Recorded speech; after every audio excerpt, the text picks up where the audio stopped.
Assalamualaikum warahmatullahi wabarakatuh. Bismillahirrahmanirrahim. Alhamdulillahilladzi ja'ala syukrana min muhimmatid din wa wa'adana min syukran li ziyadati fi kulli waqtin wa hin. Asyhadu an la ilaha illallah wahdahu la syarika lahu qawiyyul matin wa asyhadu anna sayyidana Muhammadan abduhu wa rasuluhu syakurul amin. Allahumma shalli wa sallim ala sayyidil anbiya'i wal mursalin sayyidina Muhammad man ba'athu rahmatan lil alamin wa ala alihi wa sahbihi wa dzurriyyatihi wa atba'ihi ila yaumiddin, amma ba'd. Raditu billahi rabban wa bil islami dinan wa bi Muhammadin nabiyyan wa rasulan. Hasbunallah wa ni'mal wakil, ni'mal maula wa ni'man nasir. La haula wa la quwwata illa billahil aliyyil azim. Hadirin jamaah salat fardu maghrib yang dimuliakan oleh Allah Subhanahu wa taala. Tentunya pada kesempatan yang mulia ini yang saya muliakan segenap orang tua, tuan-tuan haji, wabil khusus daripada pengurus Masjid Jami'ul Firdaus, ketua, wakil ketua, bendahara dan sekretarisnya, umumnya hadirin yang hadir dalam masjid yang sangat kita cintai ini. Semoga kita yang berkumpul dalam tempat ibadah yang sama-sama kita banggakan ini, Allah Subhanahu wa ta'ala mencurahkan keberkahan atas kita, dan juga Allah ta'ala mencurahkan rahmat tempat dan juga sekitar masjid dan juga tempat yang kita adakan majelis ta'lim ini. Amin Allahumma amin. Tidak luput pula salawat dan salam kita haturkan buat Faduka alam, keharibaan Nabi Agung sallallahu alaihi wasallam. Dengan bersama-sama kita mengucapkan kalimat Allahumma shalli ala sayyidina Muhammad wa ala ali sayyidina Muhammad. Semoga dengan kita bersalawat kepada beliau, di akhirat nanti kita mendapatkan syafaat beliau kelak di yaumil mahsyar, dan juga kita mendapatkan pertolongan beliau, dan juga kita mendapatkan keberkahan daripada keberkahan Rasulullah sallallahu alaihi wasallam. Amin Allahumma amin. Hadirin jamaah yang dimuliakan oleh Allah taala, di mana kita masih membicarakan hikmah yang ke-62 dari Al-Hikam Imam Ibnu Athaillah As-Sakandari rahimahullahu taala. Namun sebelumnya saya ingin menyampaikan ungkapan Imam Sayyidina Ali karamallahu wajhah, di mana beliau berkata, yang keterangan ini adanya di dalam kitab Masaihul Ibad, laulal khamsu lasaran nasu kulluhum salihina, yang artinya adalah kalaulah bukan karena 5 macam, kalaulah bukan karena 5 perkara hambatan, niscaya manusia itu semuanya menjadi orang-orang saleh. Niscaya manusia semuanya itu berpredikat aulia-aulia Allah Subhanahu wa ta'ala. Nah, di antara yang 5 itu kita ambil satu, yakni adalah al-qanaah bil jahil, yaitu merasa cukup dan merasa puas dengan ketidaktahuan yang selama ini kita miliki, yang selama ini kita sandang. Maka oleh karena itu kita duduk di majelis ta'lim ini, di samping memang kita menghilangkan kejahilan kita, menghilangkan dari kebodohan kita, ialah kita duduk di majelis ta'lim ini agar supaya kita dapat menyingkirkan dari rasa kepuasan terhadap kejahilan yang kita miliki. Kita duduk di majelis ta'lim ini adalah bentuk pembuktian secara zahiriyah kita menyingkirkan rasa daripada ketidaktahuan yang selama ini kita miliki. Jamaah yang dimuliakan oleh Allah Ta'ala, kita duduk dalam majelis ini adalah membuktikan bahwa kita ini tidak senang dengan yang namanya kebodohan atau kejahilan. Maka oleh karena itu, orang yang duduk di majelis taklim, orang yang menghadiri majelis-majelis agama, satu, dia mencantumkan hubungannya dengan Allah. Yang kedua, dia mengikat erat hubungannya dengan Nabi. Dan yang ketiga, dia menyambung hubungannya itu dengan para ulama. Kenapa demikian? Orang yang selalu ada kaitannya dengan ulama, maka niscaya ada kaitannya dengan Rasulullah. Bila ada kaitannya dengan Rasulullah, insya Allah dia ada kaitan hubungan yang hebat dengan Allah Subhanahu wa ta'ala. Bila mana tidak kita cantulkan hubungan kita dengan para ulama, dengan orang-orang besar, dengan orang-orang wali, maka niscaya Allah Subhanahu wa ta'ala akan menurunkan 3 bala kepada orang tersebut. Yang pertama ialah Allah ta'ala cabut keberkahan dalam kasabnya. Yang kedua, Allah ta'ala turunkan pemimpin yang tidak sanggup memimpin umatnya. Yang kedua, Allah ta'ala cabut iman ketika dia sakratul maut. Maksudnya ialah matinya dalam keadaan su'ul khatimah.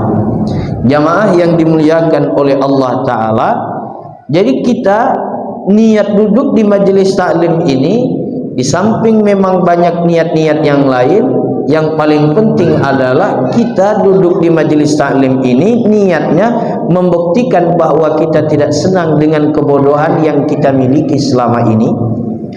Yang kedua adalah menggapai keridhaan Allah.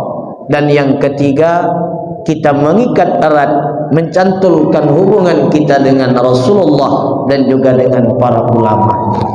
Walaupun saya ini bukan levelnya ulama besar, belum dikatakan tuan guru, apalagi ulama-ulama yang levelnya Imam Syafi'i, tapi setidaknya kitab yang kita baca, keterangan yang kita ambil ini adalah dari keterangannya para ulama, keterangannya dari orang-orang saleh. Khususnya adalah Al-Hikam, karya daripada Syekh Al-Imam Ibnu Athaillah. Jadi kita mencantulkan diri kita kepada beliau, insya Allah hidup kita akan berkah dan selamat. Dan kita pun mengambil sanad daripada pengajian Al-Hikam ini, insya Allah nyantul sampai ke Rasulullah SAW, guru-guru kita, insya Allah. Amin, Allahumma amin.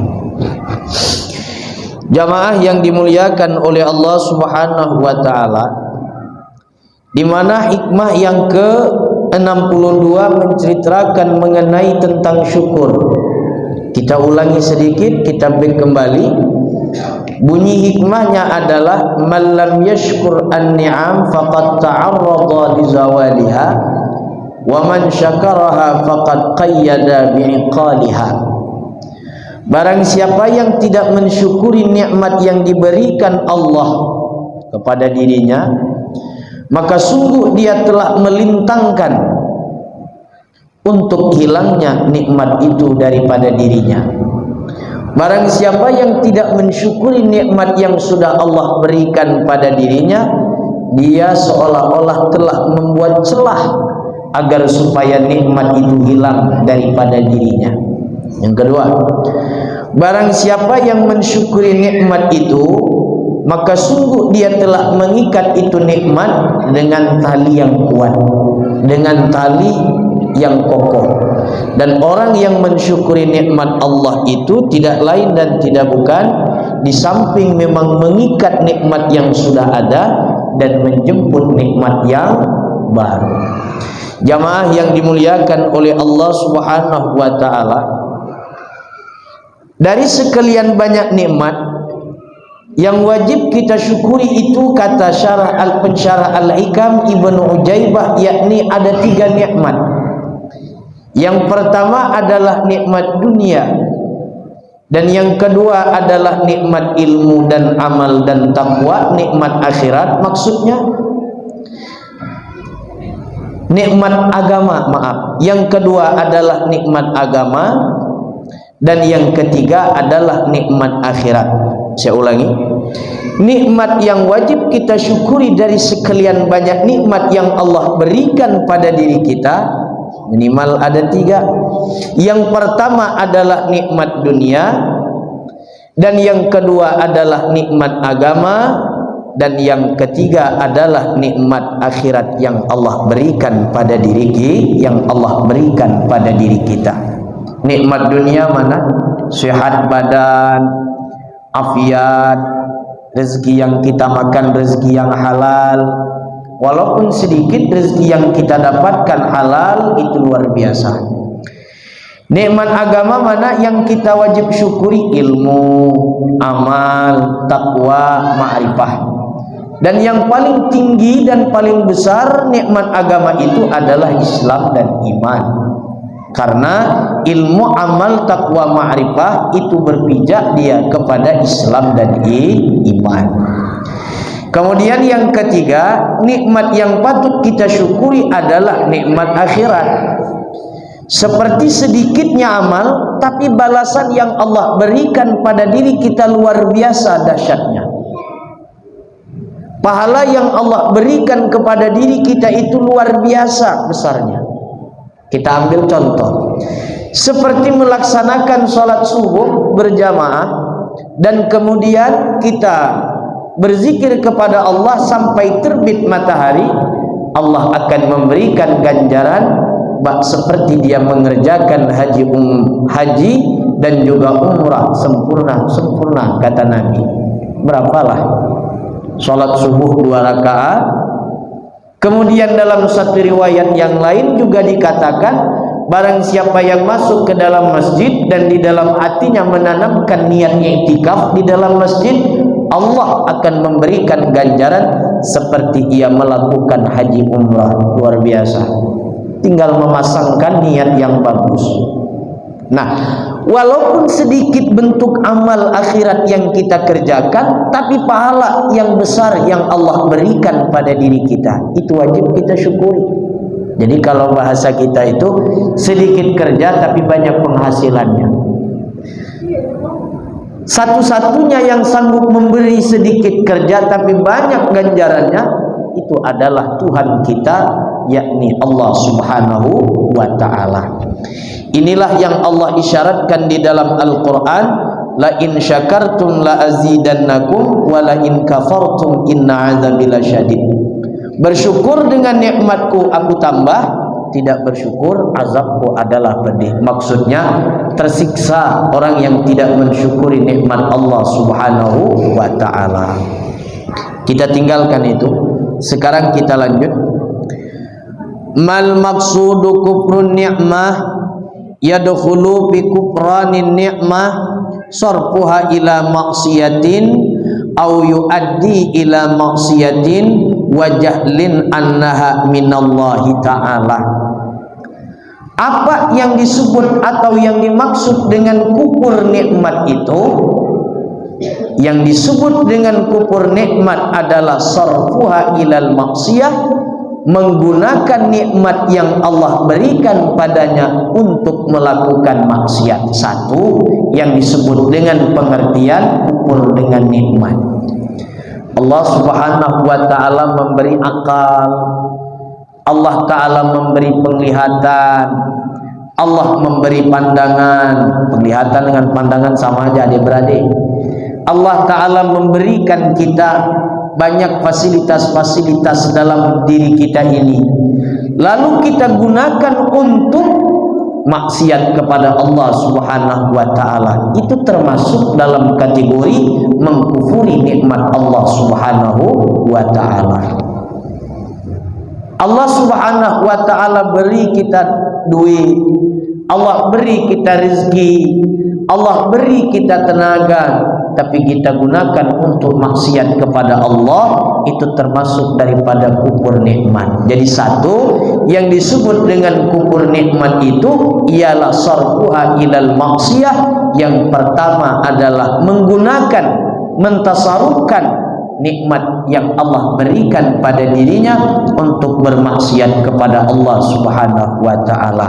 Yang kedua, au ma yuaddi ilal maksiatin. Yang kedua ialah dia meluluskan orang itu untuk melakukan maksiat. Memang nikmat itu tidak dia gunakan untuk melakukan maksiat, tetapi dia memiliki sedikit nikmat Allah yang Allah berikan pada dirinya, tapi dia berikan celah orang lain itu untuk melakukan maksiat. Itu juga termasuk dalam kategori kufur terhadap nikmat Allah. Dia memfasilitasi, malam ini ada acara judi, dia memfasilitasi.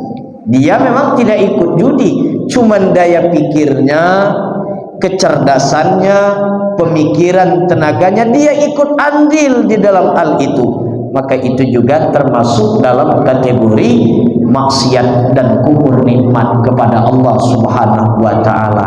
Yang ketiga, wajahlin annaha minallahi ta'ala, tidak menyadari nikmat yang dia dapatkan itu semata-mata dari Allah Subhanahu wa ta'ala. Jadi wajib kita menyadari bahwa nikmat yang kita dapatkan hari ini benar-benar dari Allah Subhanahu wa ta'ala. Saya ke Timblahan kemarin. Timblahan itu luar biasa, banyak wali-wali mastur. Di antara yang saya jumpai, orang yang memiliki panca indera yang keenam, dan beliau adalah cucu daripada Tuan Guru Safar atau cucu daripada Syekh Abdul Rahman Siddiq. Beliau itu memiliki panca indera yang keenam dan memang tidak mau. Cuman saya satu sempat bertanya kepada beliau, "Guru," kata saya, "Tuan Guru, kalau di sana Tuan Guru, Tuan Guru, apa yang menyebabkan manusia ini terhalang untuk menjadi wali Allah? Apa sebab manusia ini batinnya itu tidak peka dengan Allah Subhanahu wa ta'ala? Apa sebabnya manusia ini tidak mendapatkan predikat aulia Allah?" Ini Tuan Guru memberikan jawaban kepada saya, tidak menyadari bahwa dia mendapatkan anugerah itu benar-benar dari Allah Subhanahu wa ta'ala. Jadi kita ini minum, orang wali itu sebelum minum dia menyadari benar air yang dia minum ini sebelum dia minum nikmat dari Allah. Dia menyadari anugerah Allah. Kita mungkin minum tinggal minum aja. Paling kita baca di saat kita mau makan, doa makan, Allahumma barik lana bima razaqtana wa qina azabannar. Doa makan, bibir menyadari belum? Nah, orang wali itu menyadari. Orang wali itu rasa dan perasaan mereka itu tidak lepas dari Allah, dan mereka benar-benar menyadari itu, bahwa itu adalah dari Allah Subhanahu wa ta'ala. Maka bila mana kita menyadari semuanya itu dari Allah, di saat kita mendapatkan pujian, di saat kita mendapatkan makian, tidak bergeser. Hati kita tidak akan membenci orang yang mencaci kita. Hati kita pun tidak akan gembira dengan orang yang menyanjung kita. Di saat orang menyanjung kita, di saat orang memuji kita, sebenarnya kita harus sadar bahwa di saat itu Allah Ta'ala sedang memuji af'alnya, yang Allah Ta'ala singkapkan sedikit itu af'al yang Allah Ta'ala titipkan pada diri kita, sehingga orang memuji kita. Pak Ustadz Kipla ini tampan betul, janggutnya bagus, pujian. Nah, saya mestinya tidak harus bangga dengan pujian itu. Orang yang memuji itu adalah dikarenakan Allah, dan dia yang dipuji itu pun bukan jasadnya, bukan lantaran kehebatan dan ketampanan saya, bukan, tapi ada sedikit percikan daripada af'al Allah, percikan daripada asma Allah, percikan daripada sesuatu yang tidak bisa terlepas dari Allah. Kalau kita benar-benar memandang itu sampai ke hati-hati kita memandang, kita tidak bangga dengan pujian orang.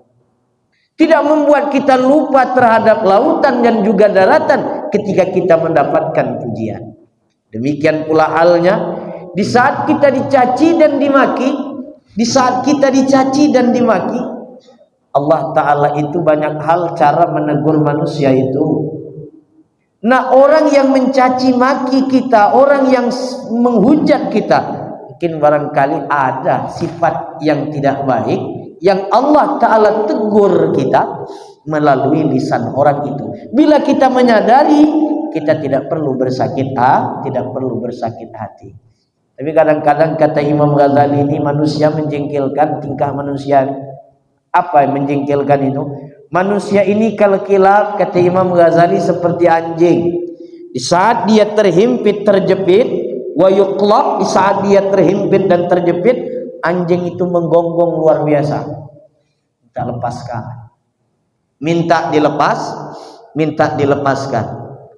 Tapi begitu dilepaskan, bukan malah berterima kasih kepada yang melepaskan, tapi menggigit itu manusia. Nah, kata Nabi SAW, manusia yang model ini qarnin iblis, dia percikan daripada tanduk-tanduknya iblis, tanduk-tanduknya syaitan. Jangan terlalu didekati. Berkawan silakan, tapi jangan terlalu didekati. Kita wajib tahu size yang dia pakai, nomornya kita sudah tahu, 48 size-nya. Nomornya misalkan 39. Berhati-hati dengan manusia ini. Bila ada manusia yang model itu, namanya qarnun iblis, tanduk daripada tanduk iblis. Nabi yang mengucapkan itu keterangannya ada di dalam kitab Nasaihul Ibad. Nah, di saat kita menolong orang, di saat kita membantu orang lain, kita tidak perlulah dalam hati kita itu mengharap agar orang mengenang jasa kita, agar orang mengenang budi kita, jangan. Tapi kita bersyukur di saat kita membantu orang, orang lain malah menghujat kita, orang lain malah mencaci kita, tidak mengenang budi kita. Kita wajib memandang bahwa itu adalah cara Allah Ta'ala untuk menaikkan level derajat kita, yang kalau kita sabar, insya Allah derajat kita naik. Kalau kita tidak sabar, berarti belum sampai lagi ma'rifat kita kepada Allah Subhanahu wa Ta'ala. Ini apa perlu saya sampaikan agar supaya batin kita ini lembut. Dan juga termasuk saya, kadang-kadang kesal kita nolong orang, sudah kita tolong, beri jalan keluarnya, 2 hari sudah tidak mandang kita lagi. Ada orang macam itu banyak. Di mana Pak Ustadz? Tanjung Pinang? Bukan, daerah angkasa luar sana. Tanjung Pinang baik-baik orangnya. Di saat kita beri jalan keluar, bukan malah berterima kasih, tapi dia malah menggigit kita. Tapi patut kita syukuri dan patut kita sabar. Mungkin ini cara Allah Subhanahu wa Ta'ala untuk menaiki derajat kita. Nah, jadi yang ketiga itu perlu kita sadari, tiap-tiap nikmat dan tiap-tiap anugerah yang Allah berikan pada diri kita, wajib kita menyadari itu minallah, dari Allah Subhanahu wa Ta'ala. Allah Ta'ala berfirman dalam Al-Quran, Qala Ta'ala, wa man yashkur fa innama yashkur li nafsihi wa man kufra fa innallaha ghaniyyun hamid. Yang artinya, barang siapa yang bersyukur kepada Allah, maka sungguh dia telah membuat celah pada dirinya itu menjadi orang hamba bersyukur kepada Allah. Dan barang siapa yang kufur terhadap nikmat Allah, fa innallaha ghaniyyun hamid, Allah Ta'ala itu maha kaya dan maha terpuji. Jadi kita dengan ayat ini dalam surah Al-Luqman ayat 31, mindset yang kita perhatikan, di saat kita bersyukur kepada Allah, akibat syukur itu kembali buat kita. Di saat kita tidak bersyukur, jangan kita memiliki anggapan bahwa Allah Ta'ala butuh dengan syukur kita. Tidak. Bahwa Allah Ta'ala butuh dengan syukur kita, tidak. Tapi ketahuilah, Allah Ta'ala itu adalah maha kaya dan maha terpuji. Jadi pertama kesimpulannya ialah bahwa pengertian daripada syukur nikmat itu adalah menggunakan nikmat Allah itu kepada maksiat. Yang kedua, kita ikut andil dalam orang yang melakukan maksiat. Yang ketiga, yakni ialah dia tidak menyadari anugerah yang dia pakai itu adalah dari Allah Subhanahu wa Ta'ala. Jamaah yang dimuliakan oleh Allah Subhanahu wa taala, asyukru yashmalu salasata aqsamin. Bermula syukur itu mencakupi tiga bagian. Bermula syukur itu mencakupi tiga bagian. Yang pertama syukurul lisan, yang pertama adalah syukur melalui lisan. Wadzalik bihamdillah wa sana'i alaihi, dengan cara kita memuji Allah dan memuji kebesaran Allah. Dapat nikmat alhamdulillah, syukur kita dengan melalui lisan. Yang kedua, wa tahaddus bin ni'mat, dan kita menceritakan nikmat itu. Wajib kita menceritakan nikmat itu yang bukan hanya dengan lisan tapi dengan perbuatan. Yang kedua, cara mensyukuri nikmat Allah itu pertama dengan lisan, yang kedua adalah dengan tahadus bin nikmat. Wajib kita menceritakan, kita mengkhabarkan bahwa kita sedang mendapatkan nikmat. Ini yang Allah Ta'ala sebutkan dalam Al-Quran, wa amma bi ni'mati rabbika fahaddis. Adapun bermula nikmat itu adalah dari Tuhan engkau, fahaddis, maka ceritakan, maka khabarkan. Kita dapat nikmat, wajib kita ceritakan, wajib kita khabarkan, wajib kita sebarluaskan. Kepada siapa kita menyebarluaskan nikmat itu? Kembali lagi, fahaddis itu dhamirnya rujuknya kepada Rabbi, yaitu ialah kepada Allah Ta'ala. Walaupun fahaddis itu rujuknya kepada kita, anta, tapi hakikatnya adalah kita mendapatkan nikmat itu kita ceritakan pula kepada sang pemberi nikmat. Kalau kita dapat nikmat, kita menceritakan kepada orang lain, yang orang lain itu belum seperti apa yang kita dapatkan, sakit hati. Alhamdulillah hari ini dapat mobil, kita dapat kendaraan. Ceritakan nikmat itu kepada siapa? Allah. Karena Allah Ta'ala suka kita menceritakan nikmat kepadanya, karena Allah Ta'ala tidak tersinggung, karena Allah Ta'ala tidak pernah merasa kecil hati, karena Allah Ta'ala Tuhan. Jamaah yang dimuliakan oleh Allah Ta'ala, kalau hari ini kita mendapatkan nikmat lalu kita ceritakan kepada orang lain, Pak, hari ini saya baru beli mobil yang paling mahal.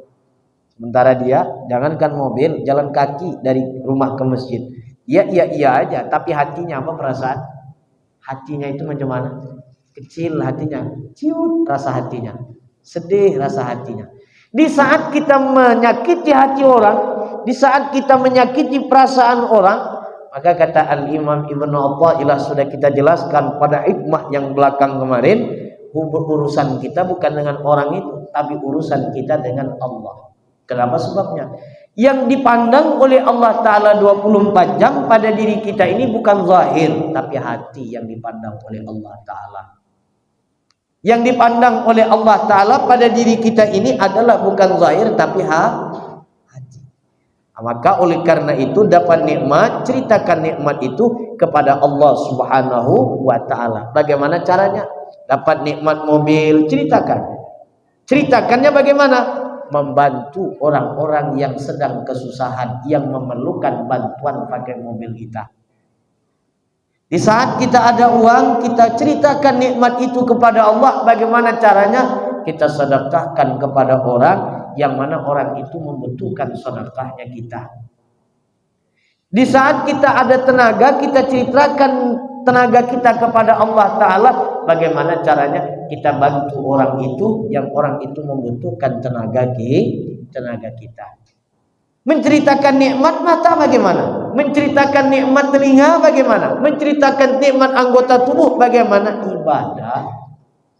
Kita menahan dari tidak melihat yang diharamkan oleh Allah, mensyukuri nikmat Allah, menceritakan nikmat Allah. Lisan kita pakai untuk berzikir kepada Allah, namanya tahadus bin nikmat, namanya sedang menceritakan nikmat itu kepada Allah, baca Quran, berzikir, segala macamnya.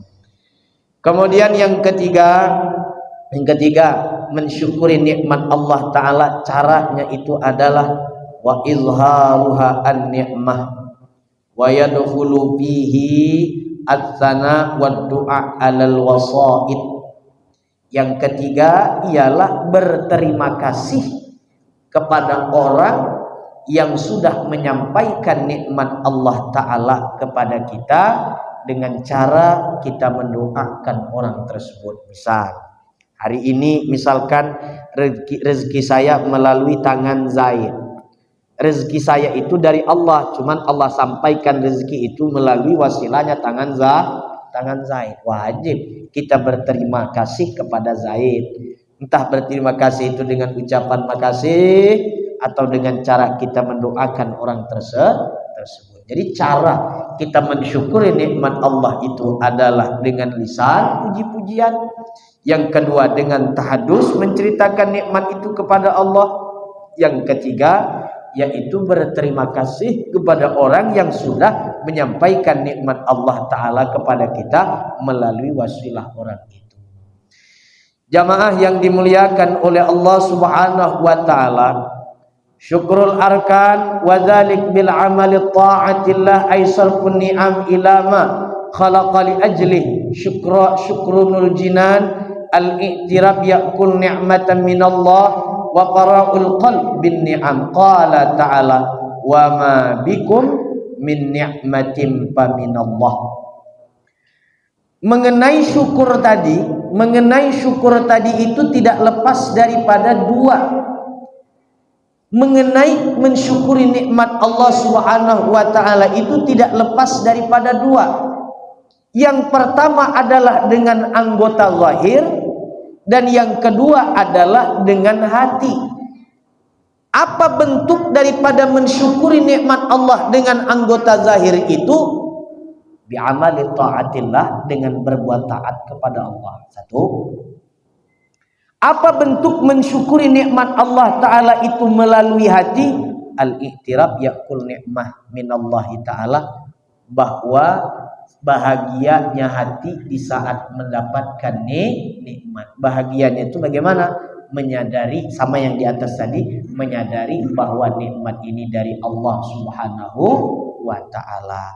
Maka demikian itu, wa ma bikum min nikmatin fa minallah, maka badanmu itu diselubungi dengan orang yang bersyukur kepada Allah. Di mana saja kita berada, maka kita diselubungi dengan kategori orang yang bersyukur kepada Allah Ta'ala. Jadi kesimpulannya apa? Kesimpulannya bersyukur kepada Allah Ta'ala itu dengan tiga macam. Yang pertama dengan lisan, yang kedua dengan menceritakan nikmat itu kepada Allah, yang ketiga berterima kasih kepada orang yang menjadi perantara sampainya nikmat Allah Ta'ala kepada kita. Kemudian yang terakhir lagi kesimpulannya, bahwa nikmat itu tidak lepas dari dua anggota. Pertama anggota zahir, dan yang kedua adalah anggota batin. Anggota zahir taat, anggota batin menyadari. Bila kita sudah memahami ini, di mana saja kita berada, kita diselubungi dengan pengertian orang-orang yang bersyukur kepada Allah Ta'ala. Insya Allah minggu akan datang akan kita lanjut hikmah yang ke-63 dari Al-Hikam Imam Ibnu Athaillah As-Sakandari, yang bunyi hikmahnya, man lam yuqbil 'ala Allah bi mulataqatil ihsan quyida ilaihi bisalasilil imtihan. Barang siapa yang tidak menghadap Allah Subhanahu wa Ta'ala dengan kemurahan dan kebaikan Allah yang Allah berikan pada dirinya, maka Allah Ta'ala seret dia untuk menghadap kepada Allah dengan rantai-rantai ujian. InsyaAllah minggu akan datang akan kita lanjutkan hikmah yang ke-63. Manusia bila dengan cara baik Allah Ta'ala dia tidak mau menghadap Allah, maka Allah akan paksa kita untuk menghadap Allah Ta'ala itu dengan cara ujian yang Allah berikan pada diri kita. Terserah. Banyak nikmat sekarang, jabatan tinggi, pangkat tinggi. Sekarang kita menduduki kursi kehormatan. Lupa kepada Allah, tidak beribadah kepada Allah. Itu cara baik Allah. Itu cara Allah mengajak kita untuk menghadap kepada Dia.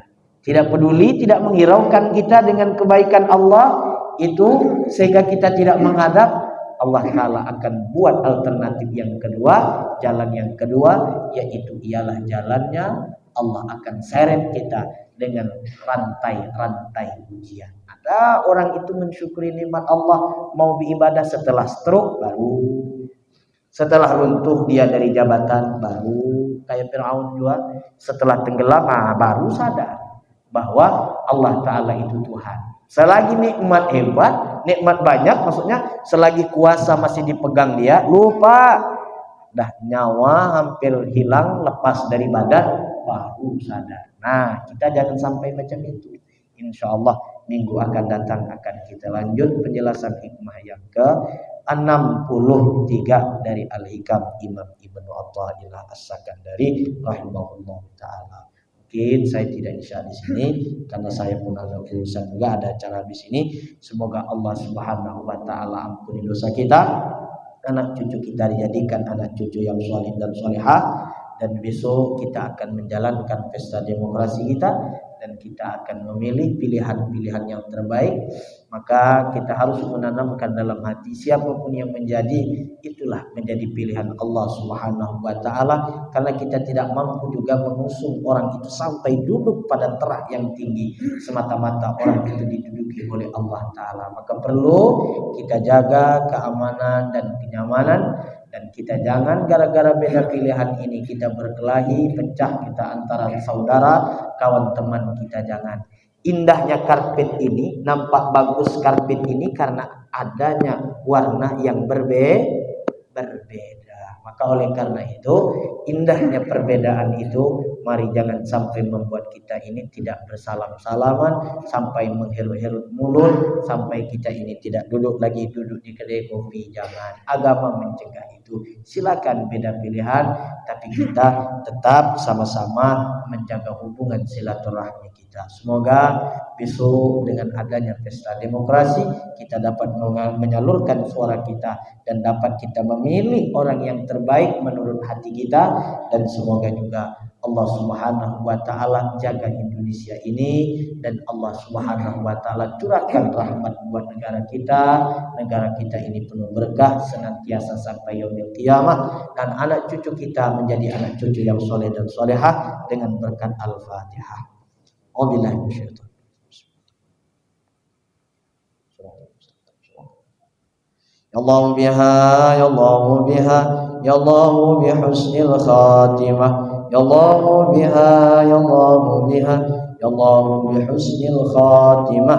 Ya Allah biha, ya Allah biha, ya Allah bihusnil khatimah. Subhana rabbika rabbil izzati amma yasifun, wa salamun alal mursalin, walhamdulillahi rabbil alamin. Taqabbalallahu minkum. Ampun maaf, minta alam minta ridha bila mana penyampaian saya menyinggung perasaan jamaah semuanya. Saya tutup dengan salam keagamaan. Allahumma fiqh ila qawmi tariq. Assalamualaikum warahmatullahi wabarakatuh. Ya ayyuhalladzina min syafa'atan sallu alaihi wa sallimu taslima.